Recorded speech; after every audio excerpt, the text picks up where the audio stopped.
Topic 3. Lesson 2. The layout of the temple. The Jewish temple during the time of Jesus was an awe-inspiring structure, meticulously designed to reflect the hierarchical sanctity of worship and the covenantal relationship between God and his people. Known as Herod's Temple, the Second Temple had been magnificently renovated and expanded by King Herod the Great to showcase its grandeur. Each section served both practical and symbolic purposes, highlighting the distinct roles and responsibilities of the diverse groups that gathered there. The journey into the temple began in the court of the Gentiles, the outermost and most expansive area of the complex. This space was unique in its inclusivity. It was open to anyone, regardless of faith or ethnicity. Enclosed by majestic colonnades, such as the Grand Royal Stoa, the court was a bustling hub of activity. Pilgrims, both Jewish and non-Jewish, mingled in its precincts, preparing for their worship or simply marveling at the temple's splendor. Vendors selling sacrificial animals and money changers conducting business often filled the air with the sounds of commerce. They provided necessary services for those traveling long distances, enabling worshippers to exchange foreign currency for Tyrian shekels, the only coins accepted for temple offerings. Yet, this commercialization often undermined the sanctity of the space, as Jesus would later highlight when he drove out the merchants, declaring, "My house shall be called a house of prayer for all nations." The court of the Gentiles symbolized the temple's role as a beacon to the nations, reflecting the prophecy that God's covenant would extend beyond Israel. However, it also marked the boundary for non-Jews. Inscriptions at the entrances to the inner courts warned Gentiles that crossing further was punishable by death, underscoring the distinctions in access to holiness. Passing through the Nicanor Gate, worshippers entered the court of women, the first inner court of the temple. This area was open to Jewish men and women, making it one of the most inclusive spaces for those who adhered to the covenant. Its name reflected its significance. It was the farthest point women could enter within the temple's sacred precincts. The court of women was a lively and vital space, serving as the setting for significant rituals and acts of devotion. Along its walls were trumpet-shaped collection boxes, where worshippers could donate offerings to the temple treasury.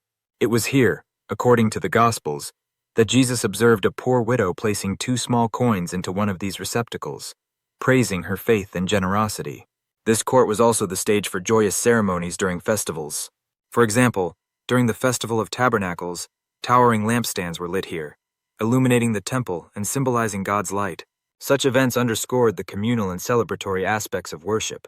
Beyond the court of women lay the court of Israel, accessible only to ritually pure Jewish men. This court was elevated and separated by a low wall, signifying another level of sanctity. From here, Jewish men could gather and observe the rituals and sacrifices being performed in the adjacent court of priests, though they could not participate directly. The court of Israel served as the primary gathering place for Jewish men during major festivals and daily temple services. It emphasized the growing proximity to the divine presence, both physically and spiritually, as worshippers moved closer to the sacred heart of the temple complex. At the heart of the temple grounds was the court of priests, the most restricted area accessible only to the descendants of Aaron who served as priests. These men had undergone purification rituals and were responsible for performing the temple's sacred functions.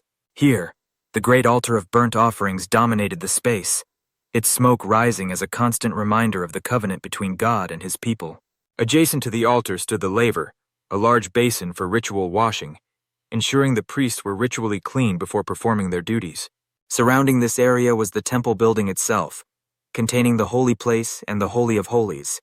Only priests were allowed inside the holy place, where they tended to the menorah, the golden lampstand, the table of showbread, and the altar of incense. These daily rituals maintained the sanctity of the temple and symbolized God's ongoing provision and presence.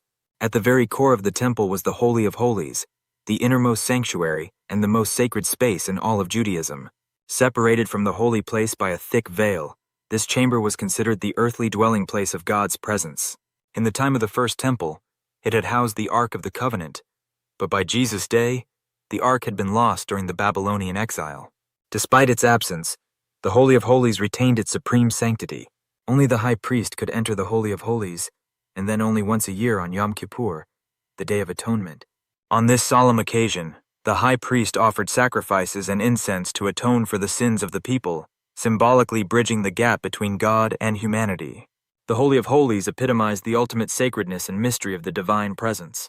The layout of Herod's temple was not merely architectural, it was a physical manifestation of Jewish theology. Each court represented a step closer to the divine, with access increasingly restricted to emphasize the holiness of God.